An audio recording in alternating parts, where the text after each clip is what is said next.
Hello বন্ধুরা, আজকের এই ভিডিওতে আলোচনা করব আমরা 50টি গুরুত্বপূর্ণ ইতিহাস বিষয়ক এমসিকিউ প্রশ্ন। আপকামিং যে ডাব্লিউবি গ্রাম পঞ্চায়েতের এবং পিএসসি যে নতুন পরীক্ষাগুলি আসতে চলেছে, তো তার জন্য এই 50টি প্রশ্ন খুবই গুরুত্বপূর্ণ এবং তোমরা ভিডিওটা প্রথম থেকে শেষ পর্যন্ত দেখবে এবং এই 50টি প্রশ্নের মধ্যে কতগুলি প্রশ্নের উত্তর দিতে পারলে তা অবশ্যই তোমরা কমেন্ট বক্সে কমেন্ট করে জানাবে। তো এর আগে আমরা 13টি প্র্যাকটিস সেট বানিয়ে রেখেছি গ্রাম পঞ্চায়েতের জন্য জিকে প্রশ্নের। তো সেই ভিডিওগুলি না দেখে থাকো তো অবশ্যই ভিডিও ডেসক্রিপশনে গিয়ে তোমরা দেখে নেবে। তো চলো দেখে নিই আমাদের প্রথম প্রশ্ন। তো দেখো, আজকে আমাদের প্রথম প্রশ্ন রয়েছে বঙ্গদর্শন পত্রিকার সম্পাদক হিসেবে কে পরিচিত। তো দেখো, একের এখানে সঠিক উত্তর হয়ে যাবে বঙ্কিমচন্দ্র চট্টোপাধ্যায়। অপশন বি হয়ে যাবে সঠিক উত্তর। 1872 সালে তিনি এই বিখ্যাত সাহিত্য পত্রিকাটি সম্পাদনা ও প্রকাশনা শুরু করেন। নেক্সট প্রশ্ন দেখো, 70 বছর কার আত্মজীবনী গ্রন্থ হিসেবে পরিচিত। তো দেখো, দুইয়ের এখানে যদি সঠিক উত্তর তোমরা জেনে থাকো অবশ্যই তোমরা কমেন্ট বক্সে কমেন্ট করে জানাবে। তো বলে দিচ্ছি, তো দুইয়ের এখানে সঠিক উত্তর হয়ে যাবে অপশন সি, বিপিনচন্দ্র পাল। তার এটি অসমাপ্ত আত্মজীবনী, যা তৎকালীন বাংলার রাজনৈতিক ও সামাজিক ইতিহাসের একটি গুরুত্বপূর্ণ দলিল। নেক্সট প্রশ্ন দেখো, কলকাতা মেডিকেল কলেজ কত সালে প্রতিষ্ঠিত হয়। কলকাতা মেডিকেল কলেজ, তো তিনের এখানে সঠিক উত্তর হয়ে যাবে 1835 সালে। অপশন সি হয়ে যাবে এখানে সঠিক উত্তর। লর্ড উইলিয়াম বেন্টিং ভারতে পাশ্চাত্য চিকিৎসা বিজ্ঞান ও শিক্ষার প্রসারের জন্য এটি প্রতিষ্ঠা করেছিলেন। নেক্সট প্রশ্ন দেখো, কলকাতা বিশ্ববিদ্যালয়ের প্রথম উপাচার্য হিসেবে কে পরিচিত ছিলেন বা কে মনোনীত হয়েছিলেন কলকাতার বিশ্ববিদ্যালয়ের প্রথম উপাচার্য। তো আগে বলে রাখি যে এই কলকাতা বিশ্ববিদ্যালয় এটি প্রতিষ্ঠিত হয়েছিল 1857 সালে। তো এই 1857 সালে বিশ্ববিদ্যালয়টি প্রতিষ্ঠিত হওয়ার পর sir William Colvile, option A, sir William Colvile প্রথম উপাচার্য হিসেবে মনোনীত হন। নেক্সট প্রশ্ন দেখো, 3 আইন কত সালে পাস করা হয়। 3 আইন, তো 5-এর এখানের মধ্যে সঠিক উত্তর হয়ে যাবে 1872 সালে। অপশন সি হয়ে যাবে এখানে সঠিক উত্তর। কেশবচন্দ্র সেনের উদ্যোগে এই আইন পাসের মাধ্যমে বাল্য বিবাহ নিষিদ্ধ ও অসমবর্ণ বিবাহ বৈধ করা হয়। নেক্সট প্রশ্ন দেখো, নববিধান ব্রাহ্ম সমাজ প্রতিষ্ঠা করেছিলেন কোন নেতা। নববিধান ব্রাহ্ম সমাজ, তো এখানের মধ্যে সঠিক উত্তর হয়ে যাবে কেশবচন্দ্র সেন। অপশন সি হয়ে যাবে এখানে সঠিক উত্তর। 1880 সালে তিনি সকল ধর্মের সমন্বয়ে একটি উদার নৈতিক ধর্মমত হিসেবে এটি প্রতিষ্ঠা করেছিলেন। নেক্সট প্রশ্ন দেখো, চিল নায়েক কোন বিদ্রোহের নেতা ছিলেন। চিল নায়েক, তো দেখো চিল নায়েক ছিলেন একজন ভিল বিদ্রোহের বিখ্যাত নেতা ছিলেন চিল নায়েক। নেক্সট প্রশ্ন দেখো, সন্ন্যাসী ফকির বিদ্রোহ কোন উপন্যাসে বর্ণিত হয়েছে। সন্ন্যাসী ফকির বিদ্রোহ, তো 8-এর এখানের মধ্যে সঠিক উত্তর হয়ে যাবে অপশন সি, আনন্দমঠ। তো বঙ্কিমচন্দ্র চট্টোপাধ্যায়ের এই কালজয়ী উপন্যাসে সন্ন্যাসী বিদ্রোহে এই ঐতিহাসিক প্রেক্ষাপট তুলে ধরা হয়েছে। নেক্সট প্রশ্ন দেখো, মহারানীর ঘোষণাপত্র কবে প্রথম পেশ করা হয়। মহারানীর ঘোষণাপত্র, তো 9-এর এখানে সঠিক উত্তর হয়ে যাবে অপশন বি, 1858 খ্রিস্টাব্দে। তো 1898 খ্রিস্টাব্দে 1 নভেম্বর, দিনটা মনে রাখবে, অনেক পরীক্ষায় পড়েছে। তো মহারানীর ঘোষণাপত্র 1 নভেম্বর 1858 সালে ইংল্যান্ডের রানী ভিক্টোরিয়ার এই ঘোষণাপত্রটি পাঠ করেন লর্ড ক্যানিং। নেক্সট প্রশ্ন দেখো, বেঙ্গল ভলান্টিয়ার্স দল প্রতিষ্ঠা করেছিলেন কে। বেঙ্গল ভলান্টিয়ার্স, তো এখানের মধ্যে সঠিক উত্তর হয়ে যাবে হেমচন্দ্র ঘোষ। অপশন বি হয়ে যাবে এখানে সঠিক উত্তর। 1928 সালে ঢাকার মুক্তি সংঘের প্রবীণ বিপ্লবী এই হেমচন্দ্র ঘোষ এর উদ্যোগে এই বিপ্লবী বাহিনীটি গঠিত হয়। নেক্সট প্রশ্ন দেখো, উজ্জ্বল বিফলতা নামে কোন ভাইসরয় পরিচিত। উজ্জ্বল বিফলতা, তো দেখো এখানের মধ্যে সঠিক উত্তর হয়ে যাবে লর্ড লিটন। অপশান সি হয়ে যাবে এখানে সঠিক উত্তর। কেননা তার বিভিন্ন উচ্চাভিলাষী সাম্রাজ্যবাদী নীতিগুলি চরমভাবে ব্যর্থ হওয়ায় ঐতিহাসিকরা তাকে এই বিশেষণে অভিহিত করেন। নেক্সট প্রশ্ন দেখো, ইলবার্ট বিল আন্দোলন কত সালে হয়। ইলবার্ট বিল আন্দোলন, তো এখানের মধ্যে সঠিক উত্তর হয়ে যাবে 1883 সালে। অপশন সি হয়ে যাবে এখানে সঠিক উত্তর। ভারতীয় বিচারকদের ইউরোপীয়দের বিচার করার ক্ষমতা দেওয়ার বিলটি নিয়ে এই উত্তাল আন্দোলনের সৃষ্টি হয়েছিল। নেক্সট প্রশ্ন দেখো, কংগ্রেসকে 3 দিনের তামাশা কে বলেছিলেন। তো কংগ্রেসকে 3 দিনের তামাশা বলেছিলেন অশ্বিনী কুমার দত্ত। অপশন বি হয়ে যাবে এখানে সঠিক উত্তর। জাতীয় কংগ্রেসের প্রথম দিকে বার্ষিক অধিবেশনগুলোর সীমাবদ্ধতাকে কটাক্ষ করে তিনি এই মন্তব্যটি করেছিলেন। নেক্সট প্রশ্ন দেখো, স্বামী দয়ানন্দ সরস্বতীর আসল নাম কি। স্বামী দয়ানন্দ সরস্বতীর আসল নাম কি, তো এখানের মধ্যে সঠিক উত্তর হয়ে যাবে মূলা শঙ্কর। অপশন এ হয়ে যাবে এখানে সঠিক উত্তর। পরবর্তী প্রশ্ন দেখো, দক্ষিণ ভারতের বিদ্যাসাগর কাকে বলা হয়? তো দক্ষিণ ভারতের বিদ্যাসাগর বলা হয় বীরসালিঙ্গম পান্তলু। অপশন বি হয়ে যাবে এখানে সঠিক উত্তর। খুবই গুরুত্বপূর্ণ প্রশ্ন, এটা মনে রাখবে কিন্তু। তো অন্ধ্রপ্রদেশের নারী শিক্ষা ও বিধবা বিবাহ আন্দোলনে তার অসামান্য অবদানের জন্য তাকে এই উপাধিটি দেওয়া হয়। নেক্সট প্রশ্ন দেখো, আম্বেদকর কোন ধর্মগ্রন্থ জনসমক্ষে পুড়িয়েছিলেন? তো এখানের মধ্যে সঠিক উত্তর হয়ে যাবে মনুস্মৃতি। অপশন সি হয়ে যাবে এখানে সঠিক উত্তর। 1927 সালে দলিতদের প্রতি বৈষম্য ও অস্পৃশ্যতার প্রতিবাদে তিনি এটি পুড়িয়েছিলেন। পরবর্তী প্রশ্ন দেখো, AITUC কত সালে গঠিত হয়? অর্থাৎ all Indian trade union Congress. তো 17 এখানে সঠিক উত্তর হয়ে যাবে 1920 সালে। তো 1920 সালে লালা রাজপথ রায়ের সভাপতিত্বে মুম্বাইয়ে নিখিল ভারত ট্রেড ইউনিয়ন কংগ্রেস গঠিত হয়েছিল। নেক্সট প্রশ্ন দেখো, ক্রিপস মিশন ব্যর্থতার পর কোন আন্দোলন হয়? তো ক্রিপস মিশন ব্যর্থতার পর কোন আন্দোলনে শুরু হয়? তো এখানের মধ্যে সঠিক উত্তর হয়ে যাবে ভারত ছাড়ো আন্দোলন। অপশন বি হয়ে যাবে এখানে সঠিক উত্তর। তো এখানে 1942 সালে ক্রিপস মিশনের প্রস্তাবগুলো প্রত্যাখ্যাত হওয়ার পর গান্ধীজি এই আন্দোলনের ডাক দেয়। পরবর্তী প্রশ্ন দেখো, পূর্ণ স্বরাজ প্রস্তাব কোন অধিবেশনে গৃহীত হয়? পূর্ণ স্বরাজ, তো 19-এর এখানের মধ্যে সঠিক উত্তর হয়ে যাবে লাহোর অধিবেশনে। অপশন সি হয়ে যাবে এখানে সঠিক উত্তর। 1929 সালটা মনে রাখবে। 1929 সালে লাহোর অধিবেশনে জওহরলাল নেহেরুর সভাপতিত্বে পূর্ণ স্বরাজের লক্ষ্য গৃহীত হয়। পরবর্তী প্রশ্ন দেখো, অ্যান্টি সার্কুলার সোসাইটি প্রতিষ্ঠা করেন কে? অ্যান্টি সার্কুলার সোসাইটি, তো এখানে সঠিক উত্তর হয়ে যাবে শচীন্দ্র প্রসাদ বসু। অপশন এ হয়ে যাবে এখানে সঠিক উত্তর, শচীন্দ্র প্রসাদ বসু। 1905 সালে ছাত্রদের উপর সরকারি দমনমূলক কার্লাইল সার্কুলারের প্রতিবাদে এটি গঠিত হয়। পরবর্তী প্রশ্ন দেখো, ভারতীয় জাতীয় কংগ্রেসের প্রতিষ্ঠা কে ছিলেন? ভারতের জাতীয় কংগ্রেসের, তো দেখো এখানের মধ্যে সঠিক উত্তর হয়ে যাবে এলান অক্টাভিয়ান হিউম। অপশন বি হয়ে যাবে এখানে সঠিক উত্তর। 1885 সালে অবসরপ্রাপ্ত সিভিল সার্ভেন্ট এলান অক্টাভিয়ান হিউমের উদ্যোগে জাতীয় কংগ্রেস প্রতিষ্ঠিত হয়। নেক্সট প্রশ্ন দেখো, কংগ্রেস প্রতিষ্ঠাকালে বড়লাট হিসেবে কে ছিলেন? তো দেখো এখানের মধ্যে সঠিক উত্তর হয়ে যাবে লর্ড ডাফরিন। অপশন সি হয়ে যাবে এখানে সঠিক উত্তর। 1885 সালে জাতীয় কংগ্রেসের প্রথম অধিবেশন বসে, তখন ভারতের ভাইসরয় ছিলেন লর্ড ডাফরিন। নেক্সট প্রশ্ন দেখো, রাজধানী কলকাতা থেকে দিল্লি কবে স্থানান্তরিত করা হয়? তো রাজধানী কলকাতা থেকে দিল্লি কবে স্থানান্তরিত করা হয়? তো এখানের মধ্যে সঠিক উত্তর হয়ে যাবে 1911 সালে। 1911 সালে সম্রাট পঞ্চম জর্জের দিল্লি দরবারে বঙ্গভঙ্গ রদ এবং রাজধানী স্থানান্তরের ঘোষণা করে। নেক্সট প্রশ্ন দেখো, ইয়ং ইন্ডিয়া গ্রন্থের রচয়িতা কে ছিলেন? তো ইয়ং ইন্ডিয়া গ্রন্থের রচয়িতা ছিলেন লালা লাজপত রায়। অপশন বি হয়ে যাবে এখানে সঠিক উত্তর। লালা লাজপত রায়ের নির্বাসনে থাকাকালীন ভারতীয় জাতীয়তাবাদের ইতিহাস নিয়ে এই বইটি লিখেছিলেন। নেক্সট প্রশ্ন দেখো, ডন সোসাইটি প্রতিষ্ঠা করেছিলেন কোন ব্যক্তি? ডন সোসাইটি, তো এখানের মধ্যে সঠিক উত্তর হয়ে যাবে সতীশচন্দ্র মুখোপাধ্যায়। অপশন বি হয়ে যাবে এখানে সঠিক উত্তর। 1902 সালে জাতীয় আদর্শের শিক্ষার প্রসারের উদ্যোগে তিনি এই ডন সোসাইটি প্রতিষ্ঠা করেন। নেক্সট প্রশ্ন দেখো, জাতীয় শিক্ষা পরিষদ কবে গঠিত হয়?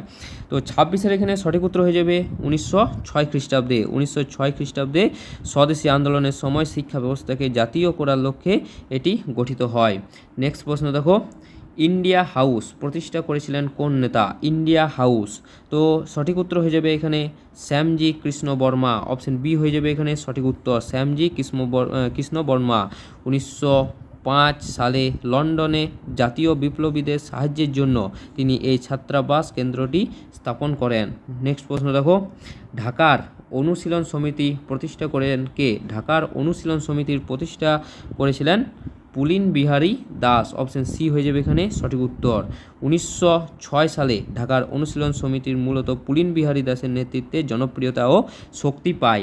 নেক্সট প্রশ্ন দেখো, এ নেশন ইন মেকিং গ্রন্থের রচয়িতাকে? তো এ নেশন ইন মেকিং গ্রন্থের রচয়িতা হলেন সুরেন্দ্রনাথ বন্দ্যোপাধ্যায়। অপশন বি হয়ে যাবে এখানে সঠিক উত্তর।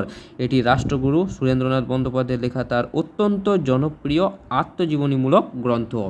নেক্সট প্রশ্ন দেখো, মারাঠা ও কেশরী পত্রিকার সম্পাদককে?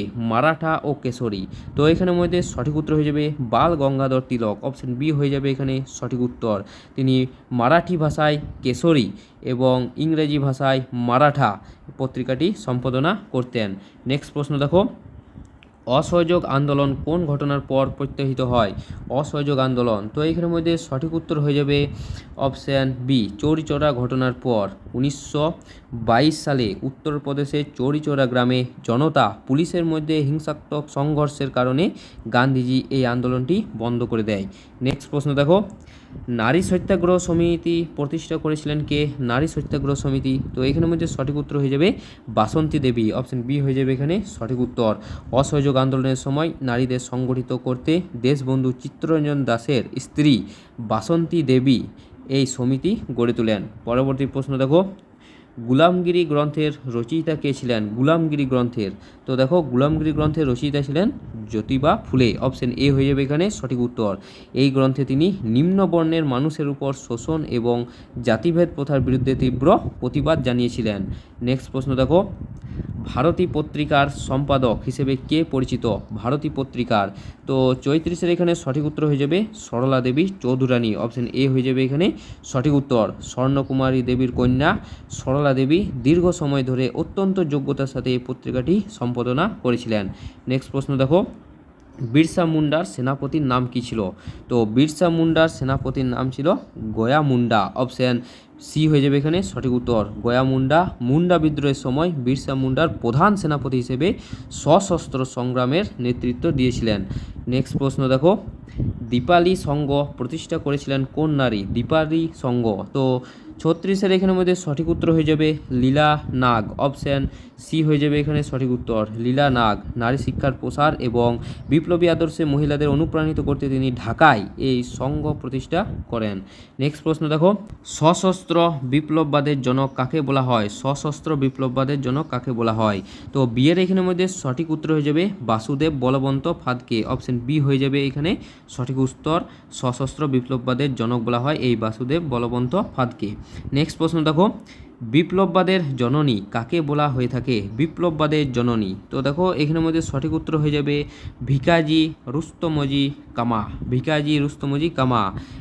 বিদেশে ভারতের স্বাধীনতার পক্ষে জনমত গঠন এবং প্রথম তেরঙ্গা পতাকা উত্তোলনের জন্য তাকে এই সম্মান দেওয়া হয়েছিল।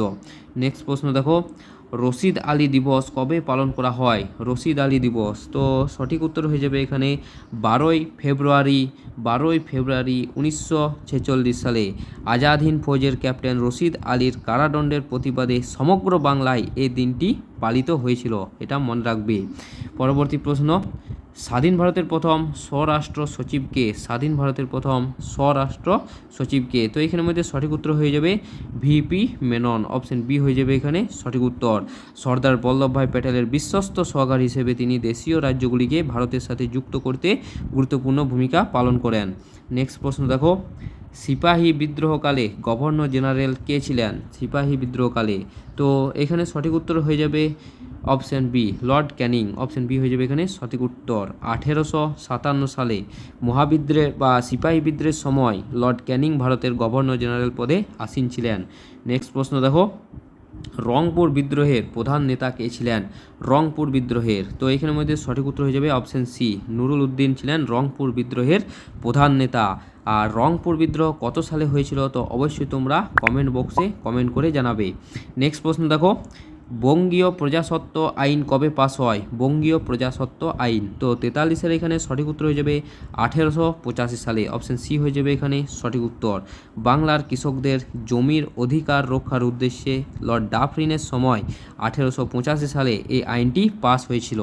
নেক্সট প্রশ্ন দেখো, কৃষক প্রজা পার্টি গঠন করেছিলেন কে? কৃষক প্রজা পার্টি, তো 44-এর এখানের মধ্যে সঠিক উত্তর হয়ে যাবে আবুল কাসেম ফজলুল হক, অপশন সি হয়ে যাবে এখানে সঠিক উত্তর। 1929 সালে বাংলার কৃষকদের স্বার্থ রক্ষার উদ্দেশ্যে এ কে ফজলুল হক এই রাজনৈতিক দলটি প্রতিষ্ঠা করেন। নেক্সট প্রশ্ন দেখো, সিপাহী বিদ্রোহকালে মুঘল সম্রাট কে ছিলেন? তো সিপাহী বিদ্রোহকালে মুঘল সম্রাট ছিলেন বাহাদুর শাহ জাফর, অপশন বি হয়ে যাবে এখানে সঠিক উত্তর। 1857 সালে বিদ্রোহীরা শেষ মুঘল সম্রাট দ্বিতীয় বাহাদুর শাহ বা বাহাদুর শাহ জাফরকে ভারতের সম্রাট হিসেবে ঘোষণা করেছিলেন। নেক্সট প্রশ্ন দেখো, মিরাট ষড়যন্ত্র মামলা কত সালে হয়? মিরাট ষড়যন্ত্র মামলা খুবই গুরুত্বপূর্ণ প্রশ্ন। তো দেখো, মিরাট ষড়যন্ত্র মামলা হয়েছিল 1929 সালে। অপশন সি হয়ে যাবে এখানে সঠিক উত্তর। ব্রিটিশ সরকার কমিউনিস্ট ও শ্রমিক নেতাদের দমনের উদ্দেশ্যে 1929 সালে এই বিখ্যাত রাজনৈতিক মামলাটি শুরু করেন। পরবর্তী প্রশ্ন দেখো, জমিদার সভার প্রথম সভাপতি কে ছিলেন? জমিদার সভার সভাপতি কে ছিলেন? তো এখানের মধ্যে সঠিক উত্তর হয়ে যাবে রাধাকান্ত দেব। অপশন বি হয়ে যাবে এখানে সঠিক উত্তর। জমিদার সভার প্রথম সভাপতি ছিলেন রাধাকান্ত দেব। 1838 সালে প্রতিষ্ঠিত ভারতের প্রথম রাজনৈতিক সংগঠন জমিদার সভার প্রথম সভাপতি ছিলেন এই রাধাকান্ত দেব। নেক্সট প্রশ্ন দেখো, শতার্থ প্রকাশ গ্রন্থের রচয়িতাকে? শতার্থ প্রকাশ গ্রন্থের রচয়িতা হলেন স্বামী দয়ানন্দ সরস্বতী। অপশন সি হয়ে যাবে এখানে সঠিক উত্তর। আর্য সমাজের প্রতিষ্ঠাতা স্বামী দয়ানন্দ সরস্বতী বৈদিক ধর্মের পবিত্রতা ব্যাখ্যার জন্য এই গ্রন্থটি রচনা করেছিলেন। নেক্সট প্রশ্ন দেখো, বেদান্ত কলেজ প্রতিষ্ঠা করেছিলেন কোন ব্যক্তি? বেদান্ত কলেজ, তো দেখো বেদান্ত কলেজ প্রতিষ্ঠা করেছিলেন রাজা রামমোহন রায়। অপশন সি হয়ে যাবে এখানে সঠিক উত্তর। 1825 সালে রাজা রামমোহন রায় একেশ্বরবাদী হিন্দু ধর্ম এবং আধুনিক বিজ্ঞান শিক্ষার প্রসারে এই কলেজটি প্রতিষ্ঠা করেন। নেক্সট প্রশ্ন দেখো, সঞ্জীবনী পত্রিকার সম্পাদক কে ছিলেন? সঞ্জীবনী পত্রিকার সম্পাদক কে ছিলেন? তো দেখো এখানের মধ্যে সঠিক উত্তর হয়ে যাবে অপশন বি কৃষ্ণ কুমার মিত্র। অপশন বি হয়ে যাবে এখানে সঠিক উত্তর। স্বদেশী আন্দোলনের সময় বয়কট আন্দোলনের প্রসারে কৃষ্ণ কুমার মিত্র সম্পাদিত এই পত্রিকাটি বিশেষ ভূমিকা নিয়েছিল। তো বন্ধুরা, এই ছিল আমাদের 50টি গুরুত্বপূর্ণ ইতিহাস বিষয়ক এমসিকিউ প্রশ্ন। যদি ভিডিওটি ভালো লেগে থাকে অবশ্যই লাইক করবে এবং চ্যানেলে যদি প্রথম হয়ে থাকো তো অবশ্যই সাবস্ক্রাইব করবে। আর তোমরা অবশ্যই জানাবে যে এই 50টি প্রশ্নের মধ্যে কতগুলি প্রশ্নের উত্তর দিতে পারলে। তো দেখা হচ্ছে পরের একটা নতুন প্র্যাকটিস সেট বা পরে একটা নতুন ভিডিওতে। ধন্যবাদ।